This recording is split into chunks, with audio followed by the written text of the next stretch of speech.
सृष्टि रचना एक ऐसा सवाल जिसने सदियों से इंसान की जिज्ञासा को जगाए रखा है। आखिर यह दुनिया बनी कैसे और इसके पीछे रचनहार भगवान कौन है?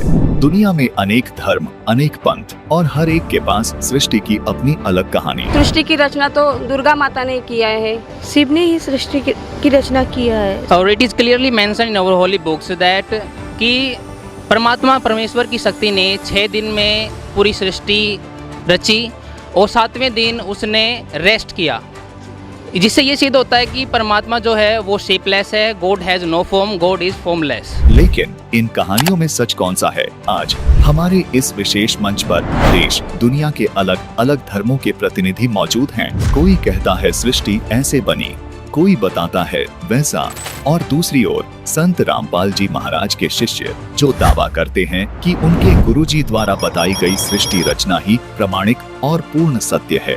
तो आइए सवालों के इस मंच पर दावों और तर्कों के बीच हम खोजते हैं सृष्टि का असली रहस्य। देर किस बात की? चलो भाई देखो अब मैं क्या करता हूँ। सृष्टि रचना एक ऐसा सवाल जिसमें लगभग दुनिया के ज़्यादातर लोग ज़्यादा रुचि रखते हैं, और क्यों ना रखें, क्योंकि सृष्टि रचना एक अद्भुत बहुत महत्वपूर्ण टॉपिक है। सृष्टि रचना की परतें जैसे खुलती जाती हैं, वैसे ये भी पता चलता है कि उसके पीछे का क्रिएटर यानी कि रचनहार कौन है, मतलब भगवान कौन है। देश दुनिया में बहुत सारे धर्म हैं, कई सारे पंथ हैं, और उन धर्मों में, उन पंथों में सृष्टि रचना की अपनी एक अनोखी ही कहानी है। तो बहुत सारी कहानियों में से हम आज कुछ सच, उम्दा सच जानने की कोशिश करेंगे। हमारे ऐसे न्यूज़ की टीम ने आज हमारे सेट पर दुनिया देश के सभी धर्मों को लोगों को बुलाया है। आप देख सकते हैं यहाँ पर मुस्लिम धर्म से ताल्लुक़ रखने वाले जो लोग हैं वो यहाँ पर हमारे सामने हैं। अघोरी बाबा आए हैं जैन धर्म से, हिंदू मुस्लिम सिख ईसाई चारों लोग यहाँ पर हैं। चारों धर्म से ताल्लुक़ रखने वाले लोग हैं, और इनसे जानेंगे हम कि अलग अलग धर्मों में सृष्टि रचना का क्या महत्व है और उनके सृष्टि रचना के पीछे के क्रिएटर यानी कि भगवान कौन है।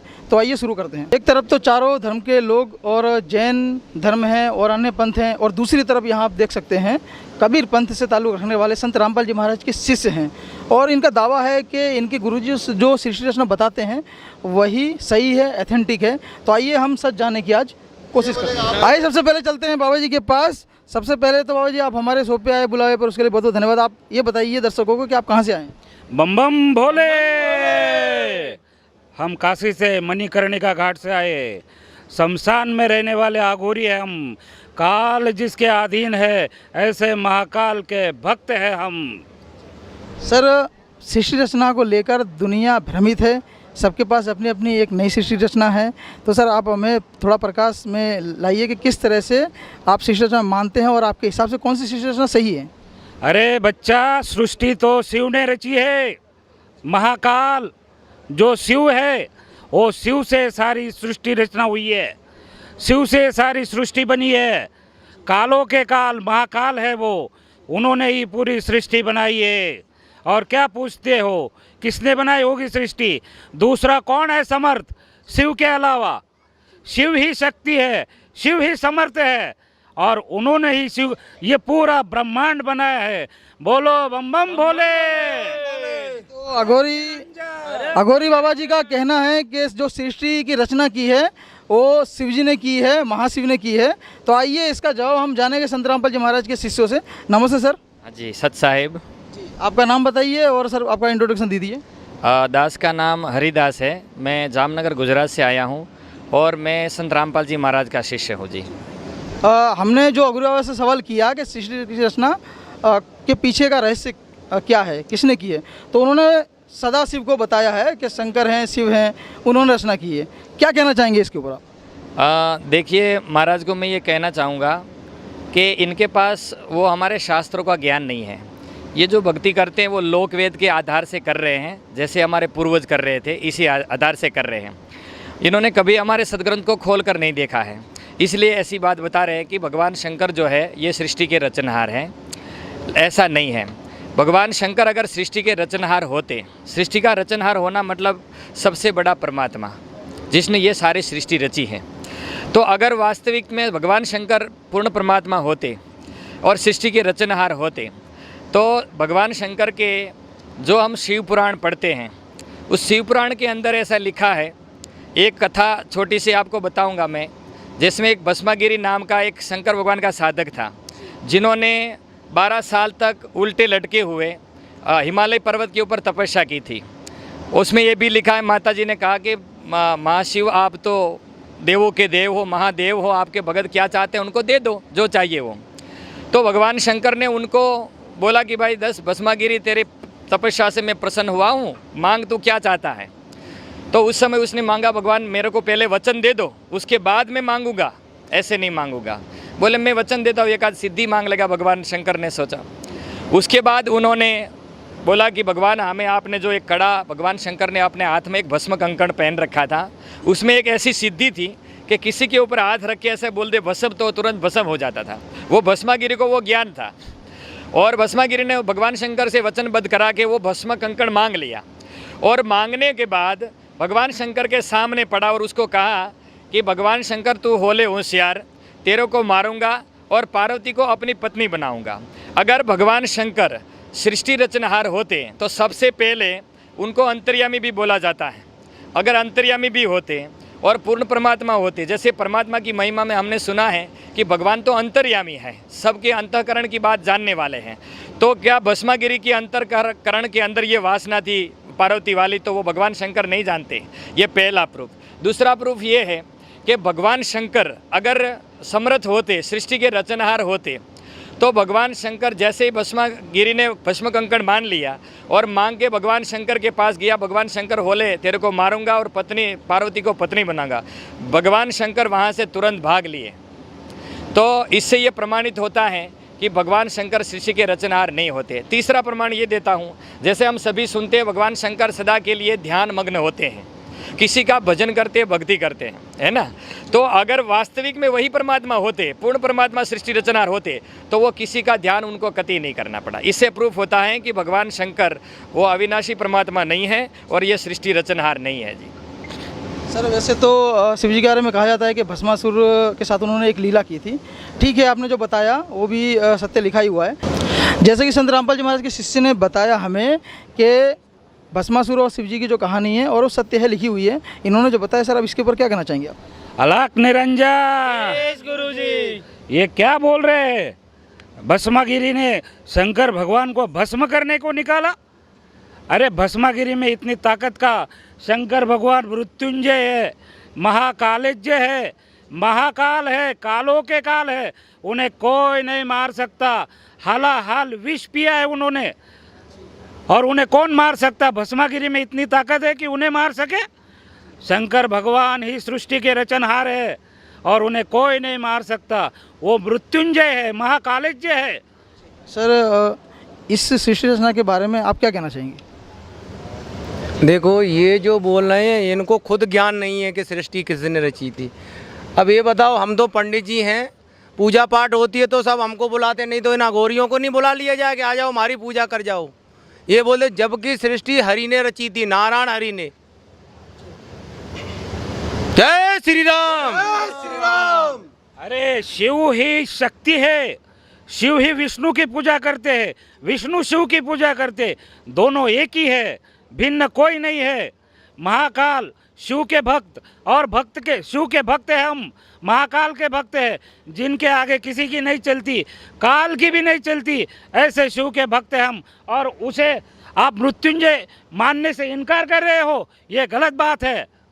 पंडित जी में बताइए सृष्टि रचना के बारे में। अभी तो गौरी बाबा जी ने बताया है कि शंकर जी हैं सृष्टि के रचनहार, और आप बताइए कि आपके हिसाब से कौन है? जय श्री राम, जय श्री राम। इन्होंने जो अभी अघोरी महाराज ने जो बात की थी, इनकी बात से मैं सहमत हूँ कि शंकर भगवान ही सृष्टि के रचनहार हैं, और शंकर भगवान और विष्णु भगवान ही की नाभि में से ब्रह्मा जी की उत्पत्ति हुई है। ये तीनों देवता ही सृष्टि के रचनहार हैं, ब्रह्मा विष्णु महेश। और यही ब्रह्मा है, यही विष्णु हैं, यही शंकर हैं, और यही तीनों देवता हैं। और तीनों देवता एक दूसरे की पूजा साधना में रहते हैं। जय श्री राम, जय श्री राम। तो देखिए अघोरी बाबा जी कह रहे हैं कि जो सृष्टि के रचनहार हैं वो हैं शंकर, और पंडित जी ने हमें बताया कि सृष्टि के रचनहार हैं वो है विष्णु जी। और वो एक दूसरी बात और बोल रहे हैं कि तीनों एक ही हैं। अब आप हमें बताइए, थोड़ा प्रकाश डालिए कि सृष्टि रचना का इनके पीछे का रहस्य क्या है। सृष्टि रचना का जो प्रश्न है ना, वो पहले से इतना गंभीर है, पर हमारे पूज्य गुरुजी संत रामपाल जी महाराज ने सृष्टि रचना को इतना आसान बना दिया है, इतना आसान तरीके से समझाया है। पंडित जी से और महाराज जी से मैं हाथ जोड़ के प्रार्थना करूंगा कि हमारे पूज्य गुरुजी संत रामपाल जी महाराज का सत्संग एक बार आप ज़रूर सुने। बहुत सारी चैनल पे आता है और यूट्यूब पे भी बहुत सारा पड़ा हुआ है। इसमें आप केवल सृष्टि रचना सर्च करोगे, उसमें सारा आ जाएगा। इसके बारे में मैं बताना चाहूँगा, भगवान शंकर के बारे में इन्होंने बता दिया और पंडित जी बता रहे हैं कि भगवान विष्णु जी ही सृष्टि रचनहार हैं।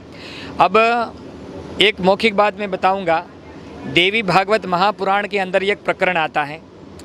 इसमें लिखा है, एक बार राजा जन्मेजय था जो परीक्षित का पुत्र था। उन्होंने अपने गुरु व्यास जी से एक प्रश्न पूछा कि महाराज जी आप हमें सृष्टि रचना के बारे में कुछ बताइए। व्यास जी ने बोला, इस प्रश्न तो बहुत गूढ़ रहस्य हैं, इसके बारे में मैंने एक बार नारद जी से पूछा था। तो नारद जी ने जो बात मेरे को बताई है वो बात मैं आपको बताता रहा हूँ। और नारद जी ने मुझे ये बताया कि यही प्रश्न मेरे मन में भी उठता था कि वास्तविकता के अंदर सृष्टि रचनहार कौन है। तो मैंने यही बात अपने पिता ब्रह्मा जी से एक बार पूछी थी। तो ब्रह्मा जी ने जो बात मेरे को बताई वो मैं आपको बता रहा हूँ।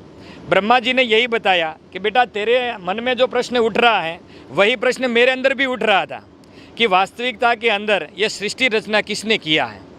यही प्रश्न लेकर मैं भगवान विष्णु जी के पास गया और विष्णु जी वहाँ बैठे हुए थे। उन्होंने बताया, आओ ब्रह्मा जी बताओ किस लिए आए हो। बोले, भगवान मेरे को एक संशय है, आप उस संशय का दूर करें। जगत वाले कहते हैं, सारे संसार वाले कहते हैं कि ब्रह्मा जी सृष्टि रचनहार हैं, पर मैं असमस में अंजस में हूँ कि जब मैं उत्पन्न हुआ तो कमल के फूल के ऊपर था, चारों ओर पानी था, कुछ नहीं था, और मेरे को भी किसने उत्पन्न किया वो मेरे को पता नहीं है। तो मेरे मन में भी ये प्रश्न उठ रहा है कि वास्तव में सृष्टि रचनहार कौन है। तो उसके जवाब में ये कहाँ लिखा हुआ है? ये देवी भागवत महापुराण के 3रे स्कंद के अंदर लिखा है, 45 नंबर पेज के ऊपर। आप कहो तो आपको प्रूफ के साथ भी बता देंगे, पहले थोड़ा मौखिक बता दूँ आपको, है ना। उसके बाद भगवान विष्णु ने इनको जवाब दिया कि ब्रह्मा जी, लोग ये जानते हैं कि ब्रह्मा सृष्टि रचते हैं और विष्णु जी पालन करते हैं, शिव जी संहार करते हैं, पर हमारे तीनों के अंदर एक गुण युक्त शक्ति हमारे अंदर प्रवेश है। उस शक्ति के अधीन होकर ही हम ये सारा क्रिया करते हैं। जैसे आपके अंदर राजसी शक्ति का आविर्भाव हुआ है, मेरे अंदर सात्विक शक्ति का आविर्भाव हुआ है और शंकर जी के अंदर तामसी शक्ति का आविर्भाव हुआ है।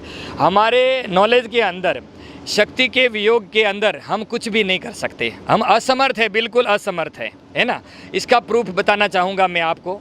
एक बार लाइए ज़रा देवी भागवत, कैमरामैन से गुजारिश करूँगा 45 के ऊपर ये प्रमाण है, ये पहले उनको बता दीजिए।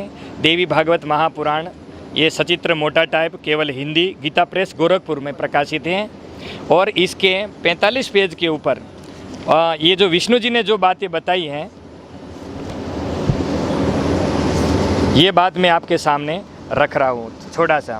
ब्रह्मा जी के विनीत वचन सुनकर भगवान श्री हरि उनसे कहने लगे, ब्रह्मन सावधान होकर सुनो, मैं अपने मन का विचार व्यक्त करता हूँ।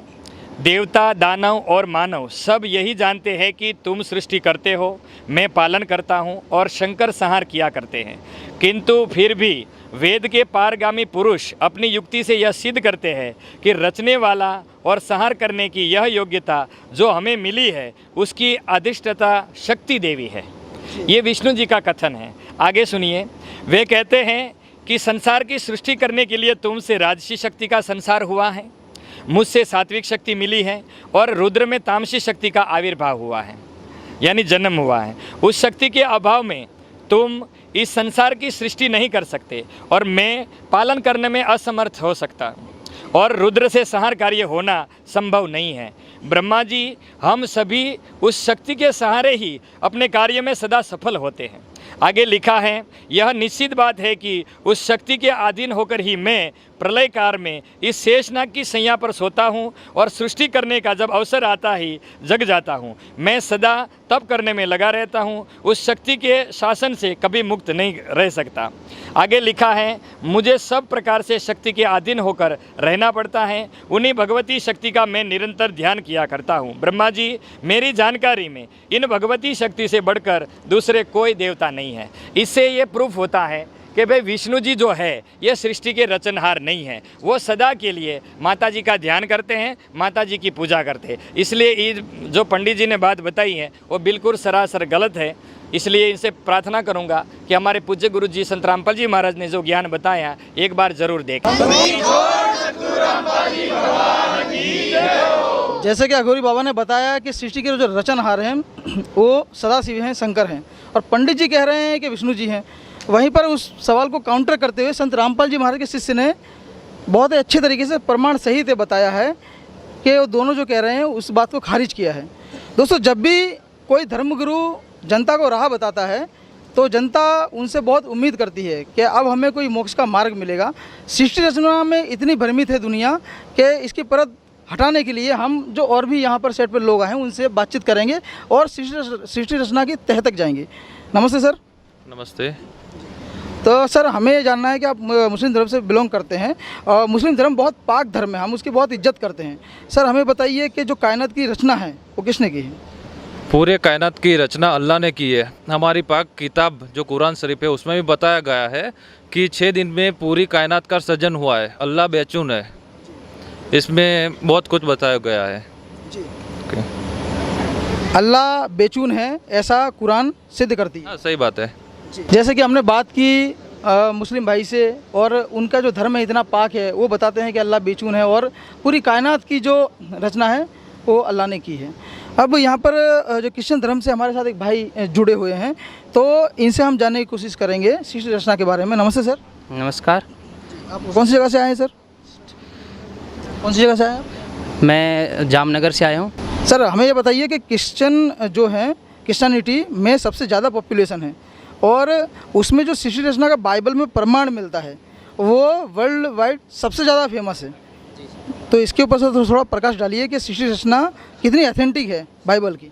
Sir, our religion is Christian and we have our holy books Bible, और it is clearly mention in our holy books that कि परमात्मा परमेश्वर की शक्ति ने 6 दिन में पूरी सृष्टि रची और 7वें दिन उसने रेस्ट किया, जिससे ये सिद्ध होता है कि परमात्मा जो है वो शेपलेस है। God has no form, God is formless जी। तो कायनात, जैसे उस सर ने बोला कि कायनात की जो रचना है वो अल्लाह ने की है, अल्लाह बेचून है, वही जो है बाइबल भी सिद्ध कर रही है। जी sir, our holy book says God is formless जी। जी sir, thank you sir. Thank you. देखिए, जो हमने मुस्लिम भाई से बात की और वैसे ही क्रिश्चियन भाई से बात की, तो उनके जो धर्म ग्रंथ ये बता रहे हैं कि अल्लाह बेचून है और जो गॉड मानते हैं, भगवान मानते हैं, वो भी फॉर्मलेस है, यानी कि उनका कोई आकार नहीं है। अब जो सृष्टि रचना का इनमें प्रमाण मिलता है, वहीं पर इसी सवाल को लेकर हम संत रामपाल जी महाराज के शिष्य से जुड़ेंगे। तो सर, हमें बताइए, जो क्रिश्चियन भाई ने हमें बताया सृष्टि रचना का प्रमाण, इसके बारे में क्या कहना है? सर जी ने बोला कि परमात्मा निराकार है। हमारे गुरु जी संत रामपाल जी महाराज बताते हैं कि परमात्मा साकार है, जो कि इन्हीं की बाइबल पुस्तक है। उसके सृष्टि की रचना के 26 नंबर से सीधा उसमें लिखित है। ये अपना हम प्रमाण दिखा भी सकते हैं। तो बता सकते हैं सर? बताइए सर। दिखा सकते हैं, बताइए।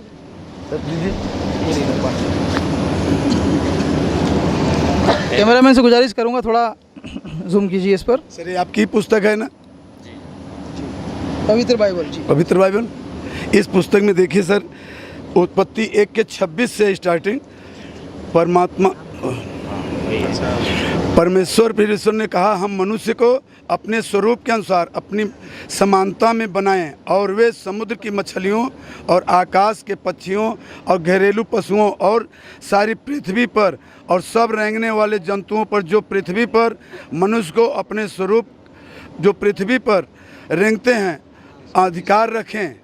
ये आपके रचना का ही है, बाइबल से ही है। ये फिर 27 में है, तब परमेश्वर ने मनुष्य को अपने स्वरूप के अनुसार उत्पन्न किया, अपने ही स्वरूप के अनुसार परमेश्वर ने उसको उत्पन्न किया, नर और नारी करके उसने मनुष्यों की सृष्टि को, और परमेश्वर ने उसको आशीष दे दी। उसने कहा फूलो फलो और पृथ्वी पर भर जाओ। ये आपकी भी पुस्तक से ही है सर जी। फिर आपका है यहाँ पर परमात्मा 31 में बोलते हैं, तब परमेश्वर ने जो कुछ बनाया था सबको देखा तो क्या देखा कि वह बहुत ही अच्छा है। तथा सांझ हुई, फिर भोर हुआ, इस प्रकार 6वां दिन हो गया। यो आकाश और पृथ्वी और उनकी सारी सेना का बनाना समाप्त हो गया, और परमेश्वर ने अपना काम जिसे वह करता था 7वें दिन समाप्त किया। सृष्टि रचना करके 7वें दिन समाप्त करके अपने सीधा आश्रम पे जाके सतलोक जाकर के विराजमान हुए। यह आपकी ही पुस्तक से प्रमाण है सर। बाइबल में से आपने जो हमें बताया उसका कंक्लूजन क्या है, सार क्या है? कंक्लूजन ये है सर कि इनकी ही पुस्तक में प्रमाणित हो रहा है कि परमात्मा साकार है और 6 दिन तक सृष्टि रचना करके 7वें दिन जाकर के अपना विश्राम किया। यह इस पुस्तक में इनके ही वो है, इनके जो इनके पुजारी थे, मतलब बाइबिल के जो पादरी थे, उन लोगों ने इन लोगों को कभी इस बारे में जानकारी नहीं दिया, या ये लोगों ने जाना ही नहीं, इसको जानने की इच्छा ही नहीं किया। ये हमारे संत रामपाल जी गुरु महाराज सीधा जो बताएं हम लोगों को कि जो हम लोगों ने जाना है, और यह यूट्यूब और अदर्स चैनलों पर भी यह उपस्थित है, आप सब देख सकते हैं सर।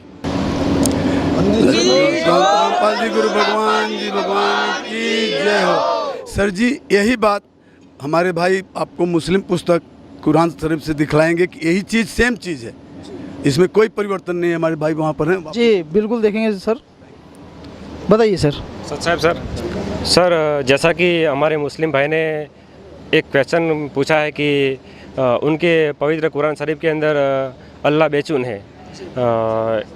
आज ये इन्होंने ये क्वेश्चन इसलिए पूछा है क्योंकि उनको कुरान शरीफ के बारे में पूरा पता नहीं है, या तो फिर उनको जो कुरान शरीफ में एक बाखबर के बारे में बताया गया है वो बाखबर उनको मिले नहीं है, इसलिए उन्होंने आज ये क्वेश्चन किया है। हमारे संत रामपाल जी महाराज वही बाखबर है जो पवित्र कुरान शरीफ के अंदर बताया गया है। जैसा कि हमारे सदगुरुदेव जी ने बताया है कि कुरान शरीफ सूरत फुरकानी 25 आयत नंबर 52 से 59 के अंदर कबीर सबसे बड़ा परमात्मा कबीर है और वो साकार है, और उसने 6 दिन में जो सृष्टि रची है और 7वें दिन तख्त पे जा विराजा है, उसकी खबर किसी बाखबर से पूछ के देखो। सर इसका प्रमाण है सर? हाँ सर, इसका प्रमाण मैं आपको अपने मुस्लिम भाई को बताऊंगा कि कुरान शरीफ के अंदर है, सूरत फुरकानी 25 आयत नंबर 52 से 59 के अंदर। बताइए सर, तो हमारी जनता को ज़्यादा सहूलियत मिलेगी समझने के लिए। देखिए सर, ये है पवित्र कुरान शरीफ, मुस्लिम भाई को भी बताना चाहूँगा।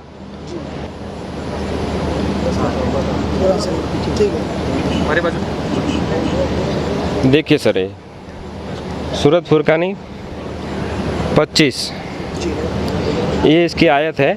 आयत यहाँ से शुरू होती है 52। तो ए पैगंबर, तुम काफिरों का कहा न मानना और इस कुरान की दलीलों से उनका सामना बड़े ज़ोरों से करो। और वही है जिसने 2 दरियाओं को मिला चलाया, एक का पानी मीठा प्यास बुझाने वाला और एक का खारी कड़वा, और दोनों में से एक आड़ और एक मजबूत रोक बना दी। 53 में लिखा है कि और वही है जिसने पानी की बूंद से आदमी को पैदा किया, फिर उसको साहिब नस्ल यानी किसी का बेटा या बेटी, और ससुराल वाला यानी किसी का दामाद व बहू बनाया। और तुम्हारा परवरदिगार हर चीज़ करने में शक्तिमान है। 54 नंबर में लिखा है कि और काफिर जो है वो अल्लाह के सिवा ऐसों को पूछते हैं जो न उनको नफ़ा पहुंचा सकते हैं और न उनको नुकसान पहुंचा सकते हैं, और काफिर तो अपने परवरदिगार से पीठ दिए हुए हैं, यानी कि मुंह मोड़े हुए हैं। और ए पैगंबर, हमने तुमको खुशखबरी सुनाने और सिर्फ अजाब से डराने के लिए भेजा है। इन लोगों से कहो कि मैं तुमसे इस अल्लाह के हुक्म पर कुछ मजदूरी नहीं मांगता। हाँ, जो चाहे अपने परवरदिगार तक पहुंचने की राह इख्तियार कर ले। और ए पैगंबर, उस जिंदा पर भरोसा रखो जो कभी मरने वाला नहीं है और तारीफ के साथ उसकी पाकी बयान करते रहो और अपने बंदों के गुनाहों से वह काफ़ी खबरदार है, जिसने आसमान और ज़मीन और कुछ उनके बीच जो है सबको 6 दिन में पैदा किया, फिर तख्त पर जा बिराजा। वह अल्लाह बड़ा रहमान है, तो उसकी खबर किसी बाखबर के पूछ देखो। और सर मैं एक बात कहना चाहूँगा कि जो ये अल्लाह बड़ा कबीर, और इसके अंदर जैसे कि हमारे संत रामपाल जी महाराज बताते हैं कि हमारे जितने भी धर्म ग्रंथ हैं उसके अंदर कबीर परमात्मा की पूजा करने के लिए बताया गया है। उसी तरह इस कुरान के अंदर भी यहाँ देखो सर लिखा गया है कि वो इबादही कबीरा, और ऐसा कई जगह लिखा है। तो आज हमने ये बताया। उसके अलावा सर अगर वो और ज़्यादा जानकारी जानना चाहते हैं तो हमारे गुरुजी की संत रामपाल जी महाराज की यूट्यूब चैनल है, उसके अंदर पवित्र कुरान शरीफ और उनकी जितने भी धर्म ग्रंथ हैं उनके और जो किताबें हैं उसके बारे में व्यवस्थित तरीके से बताया गया है। सर आपको कहने का ये मतलब है कि मतलब जो सृष्टि के रचना वो कबीर हैं? जी सर, जी सर। अभी हमारे साथ साउथ यानी दक्षिण भारत के जो द्रविड़ सभ्यता है वहाँ से जो भाई जुड़े हैं, तो हम इनसे भी जानने की कोशिश करेंगे कि इनके वहाँ पर जो सृष्टि रचना है वो उसको आप कैसे देखते हो सर? अय्यो अय्यप्पा, चारों वेदों में भगवान को निराकार बताया। निराकार भगवान ने ही सृष्टि बनाया, तो वही है सृष्टि का निर्माता। अच्छा, तो आपके वहाँ पर जो भी सृष्टि रचना है तो आप उस परमेश्वर को निराकार मानते हैं? यस। सर इसी बारे में आपका क्या कहना है? देखिए पाजी, ऐसा है कि गुरु ग्रंथ साहिब में भी लिखा आता है कि गुरु नानक देव जी ने सृष्टि रचना की है। वाहे गुरु नी खालसा वाहे गुरु नी फतेह। वो उन्होंने भी पूरी गुरु प्रणाली चलती आ रही है उनकी।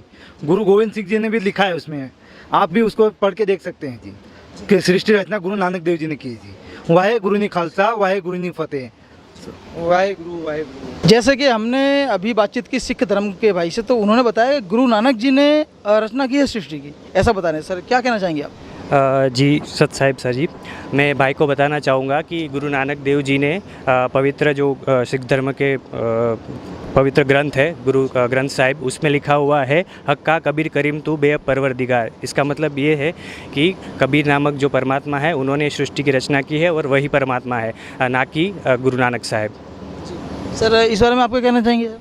नमस्कार सर, सृष्टि रचना के बारे में बहुत जगह प्रमाण पाए जाते हैं, जैसे कि बाइबल में प्रमाण आता सृष्टि रचना का, श्री देवी भागवत पुराण में आता है, गीता जी में प्रमाण आता है, कुरान शरीफ में भी प्रमाण आता है और बाइबल में भी प्रमाण आता है। इसी प्रकार हमारे संत रामपाल जी महाराज ने हमें वेदों से प्रमाण करके बताया सृष्टि रचना का, जैसे कि ऋग्वेद में दिखाया है। हम आपको दिखाना चाहेंगे। जी सर बताइए। ये कैमरा मैन से थोड़ा रिक्वेस्ट करेंगे, थोड़ा फोकस करें। ऋग्वेद मंडल 10 सूत्र 90 मंत्र नंबर 1, 2 और 3 में सृष्टि रचना का पूरा प्रमाण दिया हुआ है, जैसे कि बाइबल और उसमें दिया है एकदम प्रमाण से। आप देख सकते हैं सर, फोकस करके देखो। मंत्र 1 में भी दिया है, 2 में भी दिया, 3 में भी पूरा सृष्टि का प्रमाण दिया हुआ है। इसके अलावा ऋग्वेद मंडल 10 सूत्र 90 मंत्र नंबर 15 और 16 में भी दिया गया है। आप देख सकते हैं, ये देखो, ये सृष्टि रचना का पूरा प्रमाण है। ऋग्वेद मंडल 10 सूत्र 90 मंत्र नंबर 10, 15 और 16, ये सृष्टि रचना का पूरा प्रमाण है। और इसके अलावा संत रामपाल जी महाराज का यूट्यूब चैनल भी है, आप उस पर सर्च करके कभी भी देख सकते हैं। सृष्टि रचना का पूरा प्रमाण मिलेगा और प्रमाण सहित मिलेगा। मतलब सर आपका मतलब कहने का मतलब ये है कि मतलब सृष्टि की रचना है वो कबीर हैं? सृष्टि की रचना कबीर साहब ने की। पूर्ण परमात्मा जो हमारे वेदों में बताया गया है उसको कबीर साहब भी हैं, पूर्ण परमात्मा, और हमारे वेद इसका प्रमाण कर रहे हैं। और उसका प्रमाण हमारी मतलब कुरान शरीफ ने भी कर दिया है कि जो सृष्टि का रचनहार है वो कबीर ही है, और बाइबल में भी उसका प्रमाण आता है। ऋग्वेद था सर, और आप कुछ बताना चाहेंगे? जी सर, हाँ, ये जो भाई बोल रहे हैं वो बिल्कुल सही है। हमारे गुरुजी ने बहुत विस्तार से बताया है, जैसे कि ये अथर्ववेद है ना, अथर्ववेद, इसमें के चतुर्थ कांड में और अनुवाद मंत्र 1 और मंत्र नंबर 1 से लेके 2, 3, 4, 5, 6, 7 तक पूरा प्रमाण विस्तार से हमारे गुरुजी ने बताया है। और इसका यूट्यूब चैनल पे हमारे गुरुजी के जो चैनल सत्संग आते हैं उस पे आप देख सकते हैं। और इन लोगों से भी मैं बताना चाहता हूँ, वो आप देख सकते हो। जी सर, इसमें आपने प्रमाण जो बताए हैं वो जनता अगर पढ़ेगी तो क्या सार निकलेगा सर? बिल्कुल बिल्कुल, ये जो बेस बना रखा है ना वो मेरे जैसे हो जाएंगे सेम, मतलब उनको मालूम चलेगा तो वो भी सही रास्ते पे आ जाएंगे। अभी वो शास्त्र अनुकूल भक्ति बता रहे हैं। बहुत धन्यवाद सर। ठीक है सर। जैसा कि हमने अभी देखा कि हम अघोरी बाबा से भी हमने बात की, पंडित जी से भी बात की, उन्होंने सृष्टि का रचयिता है वो अलग अलग बताई। हमने सिख भाई जो थे सिख धर्म से बिलोंग करने वाले उनसे ही बात की, हमने एक मुस्लिम भाई से ही बात की। इन्होंने अल्लाह को बेचैन बताया। संत रामपाल जी महाराज के शिष्य ने जो अल्लाह हैं, जो क्रिएटर हैं, उनको साकार बताया है प्रमाण सहित। अब देखिए हमारे साथ में जैन धर्म से जुड़ी हैं एक बहन, और जैन धर्म जो है दुनिया में एक ऐसी कम्युनिटी है जो कम्युनिटी में संख्या बहुत कम है, लेकिन उनका जो संकल्प है, जो संगठन है, बहुत ही मजबूत है और बहुत ही भाव रखते हैं अपने भगवान में। और ये सभी जानते हैं यहूदी और जो जैन धर्म है उनकी कम्युनिटी बहुत मजबूत है। नमस्ते मैम। नमस्ते। आपका धन्यवाद कि हमारे शो पे आप बुलावे से आए हैं। Thank you. हमें बताइए कि सृष्टि रचना के बारे में यहाँ पर जो बातचीत चल रही है, सृष्टि रचना के विषय में आपके जो कम्युनिटी है उसमें क्या गाइडलाइन है? जैन धर्म के अनुसार सृष्टि की रचना किसी ने नहीं की है। आज यहाँ पे आपने जिन सभी से प्रश्न किए उन सभी के उत्तर गलत है, और वही आज हमारी साइंस प्रूव कर रही है कि सृष्टि की रचना किसी ने नहीं की है। सृष्टि की रचयिता कोई नहीं है। हमारे लिए तो आदि पुरुष ही सब है। तो मतलब जो सृष्टि रचना आप जो बताए किसी ने नहीं की, तो मीन्स अपने आप ही ये क्रिएट होती है? हाँ जी। जी, तो जैसा कि बहन ने बताया अभी कि सृष्टि की रचना इनके हिसाब से अपने आप ही ये क्रिएट होता है। तो ठीक है, हम अभी इसी बात को लेकर संत रामपाल जी महाराज के शिष्यों की तरफ जाएंगे कि जैन धर्म के बारे में संत रामपाल जी महाराज ने क्या टिप्पणी की है। जी, सत साहिब जी, मैं संत रामपाल जी का शिष्य जी और सूरत रहता हूँ, डॉक्टर भी बाकायदा में। और वो बहन ने का जो बताया है कि सृष्टि की रचना का कहीं प्रमाण नहीं जैन धर्म के अंदर, ऐसा उनका कहना है। और हमने भी जैन धर्म को कुछ जो हमारे गुरुजी ने पढ़ाया संत रामपाल जी महाराज जी ने, उसमें सृष्टि रचना के बारे में बहुत अच्छे से दिया है, जबकि उनको साफ कहा है कि उनका कहीं तो मतलब प्रमाण ही नहीं आता है, कि उन्होंने कहीं दर्शाया नहीं है। कि उन्होंने साफ कहा है कि उन्होंने अपने महावीर धर्म के जो अपना जैन धर्म के जो प्रवर्तक थे महावीर जी, उन्होंने अपने जीवन में 363 पाखंड मत चलाए, यानी अपने हिसाब से बहुत सारी साधनाएं की। और आखिरी में जाकर के उन्होंने फिर यही अंकलन कर लिया कि मुँह पे पट्टी बांधना, जैसे दो इसमें पंथ है ना, तो अपना वो भी रहते, निर्वस्त्र भी रहते हैं। जैसा कि जैन धर्म से जो बिलोंग करने वाली बहन है, उन्होंने बताया कि उनके जो एथेंटिक जो समाज संगठन है उनमें यही बताया गया है कि सृष्टि अपने आप क्रिएट होती है। और जैसा कि उन्होंने बताया कि वो आदिनाथ को मानती हैं। सर क्या कहना चाहेंगे इसके बारे में? देखो जी, आदिनाथ की भी जन्म मृत्यु में आते हैं। जो बहन बोलते हैं कि हमारा जैन धर्म सर्वोपरि है, लेकिन जैन धर्म में साफ है। और भी जो अपना ये हमारे पास अपना सुधा सागर है श्रीमद् भागवत का, आप प्रश्न नंबर 341 पे देखोगे ना, तो साफ दिया उनकी जन्म मृत्यु होती है। और और जिनकी जन्म मृत्यु होती है वो कभी भी मोक्षदायक साधना नहीं मानी गई है, किसी भी आप पंथ में देख लीजिए। ये श्री भागवत सुधा सागर है जी, और ये गीता प्रेस गोरखपुर से रचित है जी, है जी। और आप इसमें देख सकते हैं, क्योंकि मूल होते हैं हमारे शास्त्र। जब तक शास्त्र से प्रमाणित नहीं करेंगे हम उसको नहीं मान सकते जी। अब इसमें दिखा है, ऋषभ देव जी का शरीर योग माया की वासना से केवल अभिमान भाव के आश्रय ही इस पृथ्वी तल पर विचरता रहा। वह देववश, कोंक, वेंक और दक्षिण आदि कुटक कर्नाटक के देशों में गया और मुंह में पत्थर का टुकड़ा डाले तथा बाल बिखरे उन्मत्त के समान अपने दिगंबर रूप में कुटका चल के वन में घूमने लगा। ये आप ध्यान से देखेंगे, ये उनका ये इतिहास है पहला। इसी समय झंझावात से झकझोरे हुए बांसों के घर्षण से प्रबल दावाग्नि धधक उठी और उसने सारे वन को अपनी लाल लाल लपटों में लेकर ऋषभ देव जी के सहित भस्म कर दिया। यानी ये उनकी अकाल मृत्यु दिखाई गई है। तो स्वाभाविक बात है जी, उनका मोक्ष कभी नहीं हुआ। और जिनका मोक्ष नहीं होता उनकी कभी भी मुक्ति नहीं हो पाती, चाहे कितने ही पंथ के लोग हो जी। मैं इतना कहना चाहूँगा बहन से कि आपका जैन धर्म, भले आप लोग अच्छा मानते हैं जैन धर्म को, लेकिन हमारा जो सनातन धर्म की जो बात आती है वो मूल आती है कि मरने के बाद मोक्ष होना चाहिए व्यक्ति का। अगर वो उसकी साधना कैसी भी कर रहा है, भले कितनी कठिन तपस्या करते हैं जैन धर्म के, मुँह पे पट्टी बांधते हैं, बहुत उपवास भी करते हैं, और इनका सबसे मूल होता है कि ये अपना तीर्थाटन बहुत अच्छे से करते हैं, और ये खुद कहते हैं कि हम अहिंसावादी हैं, लेकिन पैरों से तो मरते हैं जीव। आप मुंह पे बांधने से थोड़ी कोई जीव बचा लिया अपन ने। तो मूल में कहना चाहूँगा कि जैन धर्म भले ही वो कह रहे हैं, लेकिन इनका जो मेन प्रवर्तक है उसकी अकाल मृत्यु को प्राप्त हुई, उनकी मुक्ति नहीं हुई है। तो सृष्टि रचना भी अगर वो करना चाहते हैं तो सृष्टि की रचना तो उनको ज्ञान ही नहीं है, तो वो ज्ञान कैसे होगा कि वो स्वयं जन्म मृत्यु के अंदर है। जैसे कि हमने इतने महानुभावों के विचार जाने, वैसे ही हमारे साथ ब्रह्मा कुमारी पंथ से एक बहन जुड़ी हैं, तो आइए इनसे भी जान लेते हैं इनके विचार। नमस्ते मैम। ओम शांति। सृष्टि रचना के बारे में जैसे कि यहाँ पर बातचीत चल रही है, तो इस सृष्टि रचना के बारे में आप क्या विचार हैं और आपके पंथ में इसको कैसे दर्शाया जाता है? शिव ने ही सृष्टि की रचना किया है। शिव ही पालनहार है और शिव निराकार है, परमात्मा है, उन्होंने ही सृष्टि की रचना किया है जी। तो जो सदाशिव है, महाशिव हैं, उन्हीं को आप श्रेय देते हो? हाँ, श्रेय देते, वही सृष्टि की रचनाहार है, शिव ही है। हाँ, नमस्ते बहन जी, इसी बारे में आपके क्या विचार है? राधे राधे। इसमें बताने वाली क्या बात है?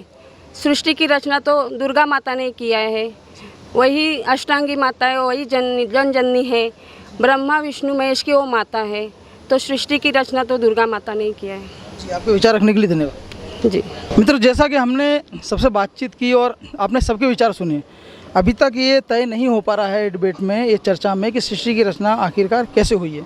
जैसे कि संत रामपाल जी महाराज के शिष्य हैं, वो प्रमाण सहित बात करते हैं, तो हम इनसे जानना चाहेंगे कि इस मुद्दे पर थोड़ा प्रकाश डालिए और इसे थोड़ा स्पष्ट कीजिए सर। सबसे पहले तो मैं बहन का जवाब देना चाहूँगा। इन्होंने बताया कि माता जी ही सृष्टि की रचनहार है, तो इन बहन को भी ये तत्वज्ञान नहीं होने के कारण ये बता रही हैं। इनसे हाथ जोड़ के मेरी रिक्वेस्ट है कि भाई हमारे पूज्य गुरुजी संत रामपाल जी महाराज जो सत्संग फरमाते हैं, उस सत्संग के ऊपर आप एक बार ज़रूर गौर करो, तो इनके जितने भी यहाँ महानुभाव पधारे हैं, इनके सबके मन के अंदर जो प्रश्न उठ रहा है उस सब का समाधान हो जाएगा। संत रामपाल जी महाराज विश्व के अंदर ये वही संत हैं जिनके पास ये पूरा आध्यात्मिक ज्ञान है, पूरी सृष्टि रचना की जानकारी है। इसके विषय में सबसे पहले मैं बहन का जो जवाब देना चाहूँगा देवी भागवत महापुराण से। ये बहन बता रही हैं, सबसे पहले आपके कैमरामैन से गुजारिश करिए, आप एक बार बताइए, ये देवी भागवत महापुराण सचित्र मोटा टाइप केवल हिंदी गीता प्रेस गोरखपुर से प्रकाशित है, जो मैंने आपको पहले भी बताई थी। तो आज मैं उसी मेरे पूज्य गुरुजी संत रामपाल जी महाराज ने जो हमें ज्ञान बताया है, उसी के आधार से मैं बहन को प्रूफ करके बताऊंगा कि देवी भागवत महापुराण के 7वें स्कंद के अंदर जैसे देवी द्वारा हिमालय को ज्ञान उपदेश ब्रह्म स्वरूप का वर्णन बताया गया है, तो इसके अंदर देवी खुद क्या कह रही है ना। तो भगत आज हमारे समाज के अंदर सभी व्यक्ति भक्ति करते हैं, पर उन भगत आत्माओं को अपने खुद के शास्त्रों के बारे में नहीं पता है, जो कि आज हमारे पूज्य गुरुजी संत रामपाल जी महाराज ने हमें सभी खोल खोल कर एक एक शास्त्र बताए हैं। तो उसमें हमारे पूज्य गुरुजी ने बताया था कि माता जी अगर सृष्टि की रचनहार होती तो माता जी अपने से अन्य के लिए कभी भक्ति करने के लिए ना कहती। उसके विषय में वो खुद कह रही है, मैं आपको बताना चाहूँगा। इसमें लिखा है, जो प्रकाश स्वरूप सबके अत्यंत समीप में स्थित हृदय रूप गुहा में स्थित होने के कारण गुहाचर नाम से जो प्रसिद्ध और महान पद से, अर्थात जो परम प्रकाश रूप है, वो सूक्ष्म से भी अत्यंत सूक्ष्म है, जिसमें संपूर्ण लोक और वही अक्षर ब्रह्म है, वही सबके प्राण है, वही सबकी वाणी और वही सबके मन है, और मन लगाकर उसमें तन्मय हो जाऊं। सौम्य उपनिषद में कथित महान अस्त्र रूप धनुष लेकर उस पर उपासना द्वारा तीक्ष्ण किया हुआ बाण संधान करो, और फिर भावानुगत चित्त के द्वारा उस बाण को खींचकर उस अक्षर स्वरूप ब्रह्म को ही लक्ष्य बनाकर वेदन करो। प्रणव ओम धनुष है, जीवात्मा बाण है, और ब्रह्म को ही उसका लक्ष्य कहा जाता है। आगे लिखा है, यही अमृत स्वरूप परमात्मा के पास पहुंचाने वाला पुल है। संसार समुद्र से पार होकर अमृत स्वरूप परमात्मा को प्राप्त कराने वाला यही सुलभ साधन है। इस ओम का के जप के साथ ध्यान करो, इस अज्ञानमय अंधकार से सर्वथा और संसार रूप से उस पार हो जो ब्रह्म है उसको पा जाओगे। कि देवी खुद स्वयं कह रही है कि सारी बातों को छोड़ दो और केवल ओम नाम का जाप करो। ओम नाम ब्रह्म का है और ब्रह्म जो है वो दिव्य आकाश लोक में रहता है। और इसी विषय में मैं आपको गीता जी में एक और प्रमाण बताना चाहूँगा। जैसे बंदी छोड़ सद्गुरु रामपाल जी भगवान की जय हो। ये श्रीमद् भगवत गीता जी है, जिसके अंदर इस गीता जी के अंदर उस बहन का भी, जो बहन बता रही थी कि भाई जो ओम शांति पंथ से जुड़ी हुई हैं, वो कहते हैं कि भाई शिव बाबा ही सृष्टि के रचनहार हैं और कोई है नहीं। और लेखराम जी हमारे पूज्य गुरु जी है, जिनकी ये गुरु मान के पूजा कर रही है, तो इनके बारे में उनको भी पता नहीं है। लेखराम जी एक साधक थे और बम्बई के अंदर ही इनका जो हिस्ट्री है उसके बारे में थोड़ा प्रकाश डालना चाहूँगा, ताकि जनता को भी पता चले कि ये पंथ कैसे चला हुआ है। जी बिल्कुल। तो उनको जब वो बाहर बैठे थे, उनके अंदर कोई प्रेत आत्मा आई, जो पिछले जन्म के अंदर हमारे पूज्य गुरु जी संत रामपाल जी महाराज ने हमें बताया है कि हम आत्माओं का जब तक मोक्ष नहीं हो जाता तब तक उनको अनेकों जन्म भुगतने पड़ते हैं और बहुत सारी हमें स्थिति से गुजरना पड़ता है। ऐसे ही वो बाहर बैठे थे, उनके अंदर कोई प्रेत आत्मा आई जो कभी ब्रह्मा के पद के ऊपर रही थी और वो ऐसे ही बोलने लगी, शिवोहम शिवोहम अहम ब्रह्मास्मि, मैं ही ब्रह्म हूँ। और वो एक भूतों का द्वारा चलाया हुआ एक पंथ है, उसके अंदर किसी प्रकार का कोई शास्त्र अनुकूल भक्ति नहीं है। इसका प्रमाण हमारे गीता जी में है, जो ये बता रही है कि ओम शांति। ओम शांति इनका मूल मंत्र। जैसे हम राम राम कहते हैं, जैसे हम संत रामपाल जी महाराज के शिष्य जो है वो सत साहिब कहते हैं, वैसे ही वो लोग ओम शांति कहते हैं। पर ओम और शांति का कहीं मेल नहीं है। ओम मंत्र जो है ये ब्रह्म भगवान का मंत्र है, जो हमारे पूज्य गुरु जी संत रामपाल जी हमको बताया है। ओम मंत्र ब्रह्म भगवान का है, ये ब्रह्म स्वयं गीता जी बोलने वाला है।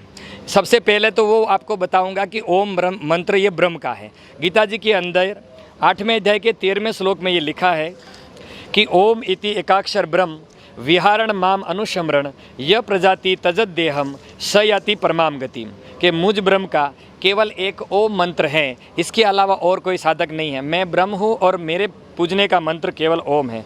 ज़रा भगत से बताऊंगा, एक बार आप यहाँ प्रकाश डालें। ये 12 और 13 दोनों का एक साथ में अनुवाद किया हुआ है।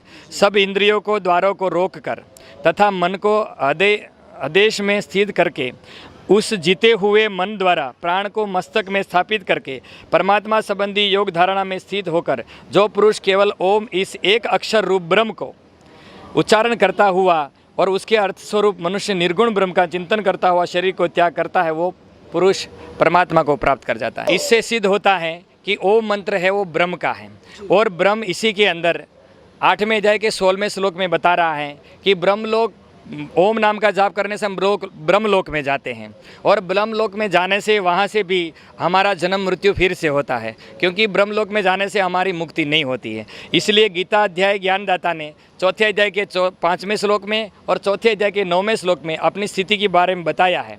गीता ज्ञानदाता ने बताया है कि मैं ब्रह्म हूँ, मेरा ओम मंत्र है, पर अर्जुन मेरा भी जन्म और मृत्यु है, मैं भी अविनाशी नहीं हूँ। पर दूसरे अध्याय के 37वें श्लोक में लिखा है, अविनाशी को तू उनको जान जिसको मारने में कोई समर्थ नहीं है। वो परमात्मा अलग है जिसने ये सारी सृष्टि रची है, जिसका प्रमाण 8वें अध्याय के 13वें श्लोक में लिखा हुआ है। 8वें अध्याय के 8, 9, 10 श्लोक में लिखा है। और अर्जुन ने 8वें अध्याय के प्रथम श्लोक में पूछा कि जिस परमात्मा को जानने के बाद कुछ भी जानना शेष नहीं रखता, फिर परमात्मा से मनुष्य केवल एक ही चीज़ मांगता है कि परमात्मा हम सब ज्ञान से परिचित होने के बाद कि हम यहाँ से दुखों के लोक से यहाँ से छूट जाए, वो परमात्मा कौन है? तो गीता ज्ञानदाता ब्रह्म भगवान ने बताया है कि वो परम अक्षर ब्रह्म है और उनकी साधना करने से हमें मोक्ष होगा, जिसका प्रमाण 18वें अध्याय के, जिसे मैं बताना चाहूँगा, गीता ज्ञानदाता ब्रह्म भगवान स्वयं कह रहा है कि मेरे अतिरिक्त और भी भगवान हैं जिसके शरण में तू जा और जिसके शरण में जाने से तेरे को परम शांति होगी। मेरे शरण में रहने से तेरे को युद्ध करना पड़ेगा, इससे कति शांति नहीं होगी। इससे ये भी प्रूफ होता है कि ओम नाम के जाप करने से हमें कति शांति नहीं मिल सकती। जैसे मैं आप सबसे पहले वो 18वां अध्याय का आपको 62वें श्लोक बताना चाहूँगा, जिसमें ये गीता ज्ञानदाता स्वयं कह रहा है कि उस परमेश्वर की शरण में अर्जुन जा, जिसके शरण में जाने से तेरे को परम शांति प्राप्त होगी। इसमें लिखा है अध्याय नंबर 18 और श्लोक नंबर 62, जिसमें लिखा है, हे भारत, सब प्रकार से उस परमेश्वर की ही शरण में तू जा, उस परम परमात्मा की कृपा से ही तू परम शांति को तथा सनातन परम धाम को प्राप्त होगा। सद्गुरु रामपाल जी भगवान की जय हो। इससे ये सिद्ध होता है कि बहन जो ओम नाम का जाप करती हैं वो भी शास्त्र अनुकूल पूजा होने के बाद भी हमारे जन्म मृत्यु खत्म नहीं हो सकती। यानी ओम मंत्र का जो साधक है, भगवान है, ब्रह्म भगवान है, वो भी इस संसार का सृष्टि रचनहार नहीं है। इससे ऊपर ब्रह्म भगवान ने स्वयं बताया है कि वो परम अक्षर ब्रह्म है। तो उसका प्रमाण कहाँ पर है? उसका प्रमाण भी श्रीमद् भगवद गीता जी के अंदर लिखा है। 15वें अध्याय के प्रथम श्लोक से 4 श्लोक के अंदर वर्णन है। एक बार फिर से गुजारिश करूंगा, एक बार फिर से बताए जनता को, ताकि उनको भी पता चले कि इनके अंदर भी ऐसी सच्चाई लिखी है।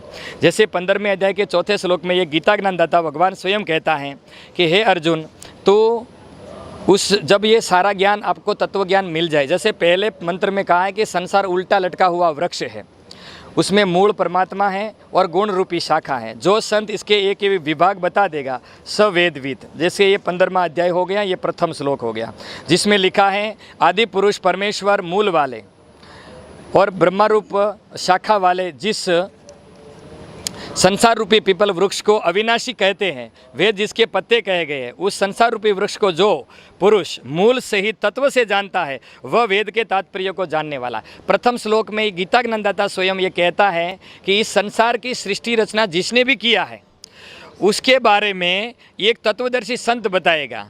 वो कौन होगा कि वो ज्ञान बताएगा। ये संसार उल्टा लटका हुआ वृक्ष है, उसके मूल परमात्मा है, गुण रूपी शाखा है, और उसके एक एक विभाग जो बता देगा वही सृष्टि रचना का जानकार है, वही तत्वदर्शी संत है। इसका प्रमाण आगे भी और दिया दूसरे श्लोक में कि भाई ये संसार के अंदर जो रजोगुण तमोगुण शिवजी रूपी जो अहंकार ममता और रहता रूपी जो ये शाखाएं है, ये ही जीवात्मा को कर्म बंधन में बांधती है। तीसरे श्लोक में लिखा है 15वें अध्याय के, जब ये ज्ञान प्राप्त हो जाए तेरे को, है ना, वो ज्ञान मेरे पास नहीं है जो हम दोनों डिस्कस कर रहे हैं, वो मैं केवल अपनी तरह की जानकारी बताता हूँ। और 15वें अध्याय के 4थे श्लोक में गीता ज्ञानदाता ब्रह्म स्वयं स्वीकार कर रहा है अर्जुन कि जब ये सारा तत्व ज्ञान आपको मिल जाए उसके बाद वो परम पद की खोज करनी चाहिए, जहाँ जाने के बाद फिर से जन्म मृत्यु कति भी नहीं होती। वही परमात्मा है जिसका एक और प्रमाण इसमें लिखा है गीता जी के अंदर। भगत जी को एक बार कैमरामैन को बताना चाहूँगा, एक बार 16वें श्लोक में बताया है कि इस संसार के अंदर 2 पुरुष है, एक ब्रह्म है, एक पर ब्रह्म है। और तीसरे श्लोक में लिखा, जैसे इसमें लिखा है, इस संसार में नाशवान और अविनाशी भी ये 2 प्रकार के पुरुष, संपूर्ण भूत प्राणियों के शरीर नाशवान और जीवात्मा अविनाशी कहा गया है। इसमें जैसे हम पढ़े लिखे हैं, हमें आज पता है कि इस संस्कृत भी हम पढ़े लिखे हैं, हम भी जानते हैं। इसमें साफ लिखा है 2 इमो पुरुषो लोके शरच अक्षर एवच शर सर्वाणी भूतानि कुटस्थ अक्षर उच्यते। इसका भावार्थ होता है इस संसार के अंदर 2 पुरुष है, एक शर पुरुष और एक अक्षर पुरुष। 70वें श्लोक में डायरेक्ट कहा है इन दोनों से एक कोई अलग पुरुष है ना। उसमें लिखा है उत्तम पुरुष तो अन्य परमात्मा इति उदाहरते ये लोग त्रयम अवश्य विवर्ति अवयम ईश्वर। उत्तम पुरुष तो अन्य ही है, मतलब इन दोनों पुरुष से, शर पुरुष और अक्षर पुरुष दोनों से एक अलग परमात्मा है जिसको ही उत्तम पुरुष कहा गया है।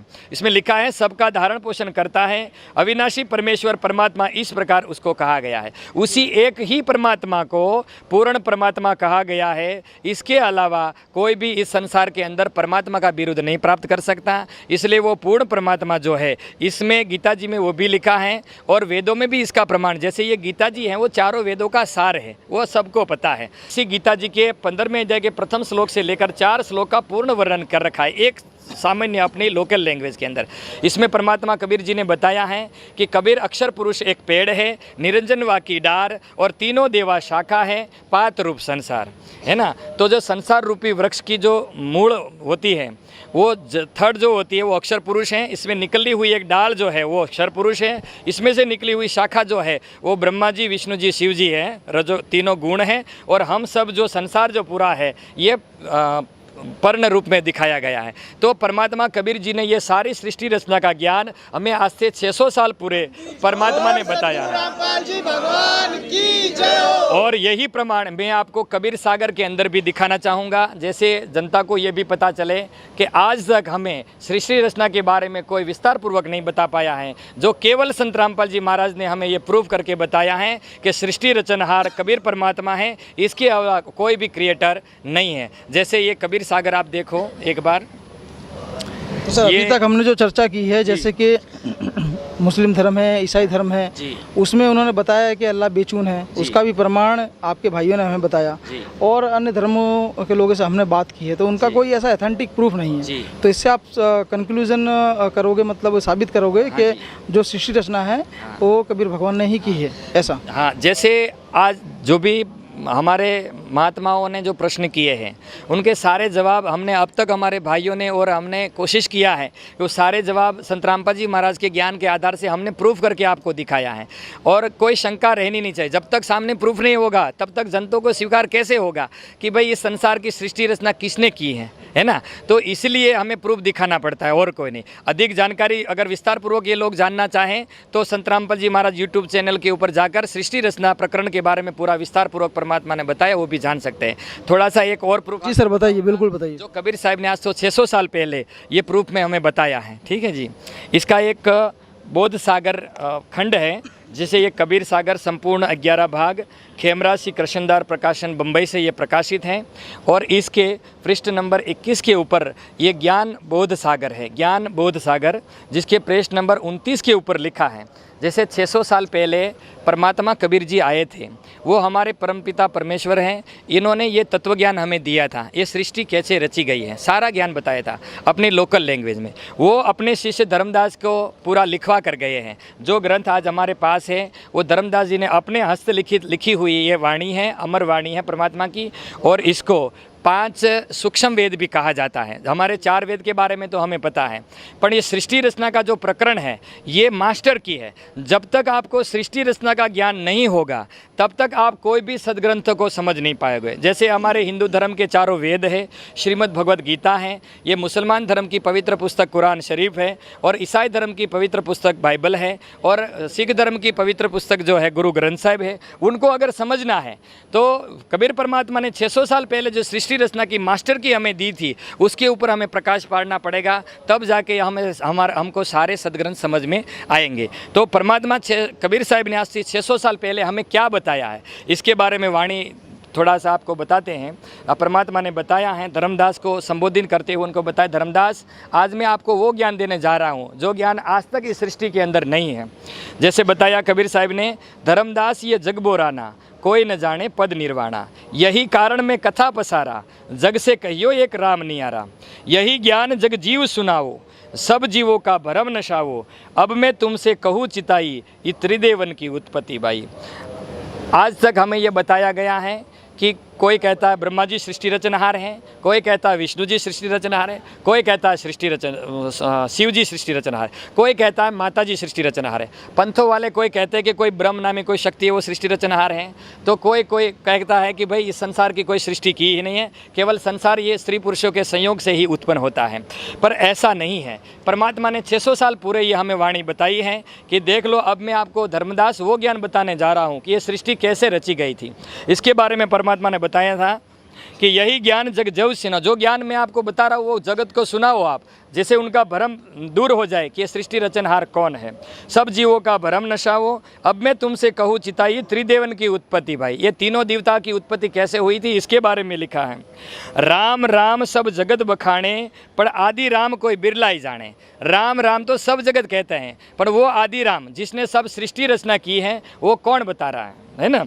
इसके बारे में आगे बताया परमात्मा ने, राजा राम सब कोई जग जाना, तुमसे ताको भेद बखाना, ज्ञानी सुने सो हृदय लगाई, मूर्ख सुने तो गम ना पाई, है ना। इसमें परमात्मा ने हमें बताया है कि भाई जो ये मेरी बात, जो मैं सृष्टि रचना की बात आपको बताने जा रहा हूँ वो ज्ञानी आत्मा सुनेंगे तो हृदय में लगाएंगे कि ये ज्ञान कहाँ था, पर मूर्ख व्यक्ति को ये समझ में नहीं आएगा। आगे बताया परमात्मा ने माँ अष्टंगी पिता निरंजन, वेजम दारुण वंशज अंजन, पहले कीन निरंजन राई, पीछे से माया उपजाई, माया रूप देख अति शोभा, देव निरंजन तन मन लोभा, कामदेव धर्मराय सताए, देवी को तुरंत दर खाए, पेट से देवी करी पुकारा, साहेब मोको करो उबारी, टेर सुनी तब हम तहाँ आए, अष्टंगी को बंद छुड़ाए। आगे लिखा है, धर्मराय को हिकमत दीनहा, नख रेखा से भगकर लीनहा, धर्मराय करे भोग विलासा, माया को रही तब आशा, धर्मराय यह माया साजे, तीन लोक तासे उपराजे, तीन पुत्र अष्टंगी जाए, ब्रह्मा विष्णु शिव नाम धराए, तीन देव विस्तार चलाए, इनमें यह जग धोखा खाए, पुरुष गम कैसे कोई पावे, काल निरंजन जग भरमावे, तीन लोक अपने सुत दीनहा, सुन निरंजन बासा कीना, अलख निरंजन सुन ठिकाना, ब्रह्मा विष्णु शिव भेद न जाने, तीन देव तो उनको ध्यावे, पर निरंजन का वो पार न पावे, अलख निरंजन बड़ा बटपारवा, तीन लोक जीव किन्ह आहारा, ब्रह्मा विष्णु शिव नहीं बचाए, सकल गाये पुनः धूर उड़ाए। तो इसमें परमात्मा ने सद्गुरु रामपाल जी भगवान की जय हो। इसमें कबीर परमात्मा ने हमें बताया कि पूर्ण परमात्मा अलग है, जो जिसको आदिराम बोला जाता है, उस परमेश्वर को उन्हें परमात्मा ने अपनी वाणी में ही कहा रखा है कि हम ही अलख अल्लाह हैं, गुप्त गोस्त और पीर, गरीब दास खालिक धनी, हमरा नाम कबीर, के मैं ही सद्गुरु रामपाल जी भगवान की जय हो। जैसे परमात्मा ने बताया है कि हिंदू लोग जिसको अलख बोलते हैं वो मैं ही हूँ, और मुसलमान भाई जिसको अल्लाह बोलते हैं वो भी मैं ही हूँ, मैं सबका सृष्टि रचनहार हूँ, मैंने ही सृष्टि रची है। तो जिसने भी सृष्टि रची है वही खरी खरी बात बता सकता है। तो इसमें हमने देखा कि कैसे ज्योति निरंजन काल भगवान की परमात्मा ने उत्पत्ति की, उसके बाद माया यानी दुर्गा अष्टंगी देवी की उत्पत्ति हुई, उन दोनों के संयोग से कैसे ब्रह्मा और विष्णु और शिव जी की उत्पत्ति हुई, और ये तीनों देवता जो है जीवात्मा को यहाँ कर्म बंधन में बांध के ये पांचों मिला के हमें यहाँ फंसा रहे हैं। इसलिए सभी भक्तात्माओं से प्रार्थना है, संत रामपाल जी महाराज के यूट्यूब चैनल के ऊपर जाकर सृष्टि रचना का प्रकरण एक बार ध्यान से सुने। अगर हमारी बात के ऊपर आपको विश्वास नहीं आता है तो संत रामपाल जी महाराज यूट्यूब चैनल के ऊपर जाकर आप सृष्टि रचना का प्रकरण ध्यान से सुने तो आपको सभी समझ में आ जाएगा। जी सर, मुद्दे को आपने इतनी स्पष्टता से स्पष्ट किया, सृष्टि रचना के बारे में प्रमाण सहित बताया, उसके लिए सर बहुत बहुत धन्यवाद। हाँ जी, धन्यवाद जी। मैंने बताया है आपको, उसके बारे में थोड़ा प्रकरण बताना चाहूँगा जो हमारे धर्मगुरुओं ने बताया है। तो इसमें हमारे संत रामपाल जी महाराज ने कबीर परमात्मा के आधार से बताया है कि कोई कहे मेरा राम बड़ा है, कोई कहे खुदाई रे, कोई कहे मेरा ईसा मसीह बड़ा है, सब बाटा रहे लगाई रे। लेकिन परमात्मा ने यह साबित कर दिया, उन्होंने कहा है कि अनंत कोट ब्रह्मांड का एक रति नहीं बाहर, वो सतगुरु पुरुष कबीर हैं, कुल के सृजनहार। तो ये संत रामपाल जी महाराज ने, हमारे गुरु जी ने स्पष्ट कर दिया कि कुल के सृजनहार कबीर साहिब ही हैं, जिनको पूर्ण परमात्मा कहा जाता है, सृष्टि रचनहार कहा जाता है। बंदी छोड़ सद्गुरु रामपाल जी भगवान की जय हो। धन्यवाद सर। सर देखिए, जैसे कि संत रामपाल जी महाराज के जो शिष्य हैं वो इतनी एथेंटिक तरीके से बात कर रहे हैं, उन्होंने प्रमाण सहित बता रहे हैं हर चीज़ को, तो क्या विचार रहे हैं सर इसके ऊपर आप? एक बार हम जो उन्होंने बताया कि संत रामपाल जी जो यूट्यूब चैनल है उस पर सब सृष्टि की रचना दी हुई है, एक बार हम देखेंगे, उसके बाद हम आपको बताएंगे। जी सर, क्या विचार हैं सर? जी सर, बहुत ऑथेंटिक तरीके से ज्ञान को इन्होंने दिखाया है, विद प्रूफ दिखाया है, तो हम भी ज्ञान को समझने की कोशिश करेंगे और पुस्तक लेके जाएंगे यहाँ से। मैम, आपका क्या कहना है कि संत रामपाल जी महाराज के शिष्य ने इतनी स्पष्टता से सृष्टि रचना के बारे में बताया है, प्रूफ भी किया है? हम भी संत रामपाल जी महाराज जी का सत्संग सुनेंगे और फिर हम उनसे ज्ञान लेंगे। जी, और कोई कुछ कहना चाहेगा मैम? जैसे इन्होंने बताया संत रामपाल जी महाराज जी के बारे में, हम भी उनकी पुस्तक पढ़ेंगे, उनकी सत्संग सुनेंगे और सच्चाई को जानने की कोशिश करेंगे। धन्यवाद। धन्यवाद सर। आप कुछ कहना चाहेंगे sir? Anna right, I am very happy ये सुन के संत रामपाल जी महाराज का जो सत्संग है हम जरूर सुनेगा जी। सर आप? जी पाजी, ऐसा है जैसे अभी इन्होंने गुरु ग्रंथ साहिब भी खोल के दिखाया है, गीता भी खोल के दिखाई, वेद भी है, पुराण भी खोल के दिखाए हैं, तो पाजी अब तक तो हम भी अंधकार में ही थे, तो गुरु नानक जी की इच्छा होगी हम भी इनका ज्ञान सुनेंगे, इनका पुस्तक लेके जाएंगे, पढ़ेंगे, इनका चैनल में भी देखेंगे, सब्सक्राइब भी करेंगे इनके चैनल को, और जैसे गुरु नानक जी की इच्छा होगी वैसे करेंगे भगत जी। वाहे गुरु भगत जी। सर आपका रिव्यू देने के लिए धन्यवाद। सर, संत रामपाल जी महाराज के शिष्यों ने इतनी जो प्रमाणिक बात कही है प्रूफ के साथ में, अब क्या विचार है सर इसके बारे में? देखिए, शिव ही आदि है, आदि न अंत हूँ, शिव का मैं भक्त हूँ। शिव ही अनादि है, शिव ही अनंत है, शिव ने ही भक्ति, शिव ने ही शक्ति और शिव ने ही सृष्टि की रचना की है। फिर भी इन्होंने जो शास्त्र दिखाएंगे हम देखेंगे, टटोलेंगे और सच में लिखा होगा तो और सोचेंगे इसके ऊपर। लेकिन शंकर भगवान के ऊपर कोई नहीं है, कोई शक्ति नहीं है। शंकर भगवान ही आदि और अंत है। दोस्तों, इस मंच से आज हमने इतनी बातें सुनी, अलग अलग धर्मों की, अलग अलग लोगों की बातें सुनी, उससे काफ़ी कुछ आपको पता चला होगा। दोस्तों, मैं ऐसे न्यूज़ के माध्यम से आपको ये कहना चाहूँगा कि धर्म क्या होता है। धर्म वो होता है कि जो दिल से निकली हुई एक आवाज़ है। लोग या फिर कोई इंसान एक पत्थर को भगवान मान लेता है। मेरा ऐसा पर्सनली मानना है कि अगर वो पत्थर को भगवान मान रहा है तो उसमें किसी की भी तरह की दखलंदाजी नहीं करनी चाहिए। आज यहाँ पर चारों धर्म के लोग आए हैं। जैन धर्म के संगठन से एक बहन आई है, ब्रह्मा कुमारी पंथ से एक बहन आई हैं। इतने सारे जो अलग अलग धर्म हैं, अलग अलग इतने से वर्ण हैं, उसमें अलग अलग सृष्टि रचनाएँ हैं और भगवान को पाने के लिए लोगों ने अपने सर तक कटा दिए। ये वीडियो लाखों करोड़ों लोग देखेंगे, लाखों करोड़ों लोग इन धर्मों से जुड़े हुए होंगे। ये वीडियो किसी का भी दिल दुखाने के लिए नहीं बनाया गया है।